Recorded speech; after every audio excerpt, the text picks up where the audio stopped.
कसं आहे मित्रांनो, अजून डिसेंबर महिना संपला नाही तर तुरे निघले. त्या काय म्हणतात रिकुरी रिकुरी म्हणले म्हणून काय शेतकऱ्यांनी पाणीच नाही सोडलं. अजून एक गाडी पाहिजे होती. निघले तुरे. आता बैलाचं लय अवघड आहे बघा वाढ खायचं. सगळं तुरच कुठंतरी निवडून निवडून वाढ निघाल्यावर काय बाजूला काढावं लागलं वाढ. तर लहानपणीची आठवण झाली म्हणून म्हणलं चला झेंडा दाखवा तुम्हाला. आणि ह्याला झेंडा म्हणतात, तुरा म्हणतात. तुम्ही काय म्हणतात ती कमेंटमध्ये सांगा. कसं आहे ऊसाचं बियाणं बी आहे, ऊसाचं बी हे पडलं का नाही की ननगडा उगवत आता.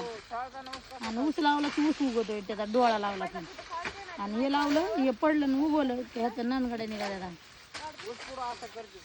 आमच्या बापाने आम्हाला असे झेंडे द्यायचे करून घ्यायचे झेंडे असं चावले चालायचे.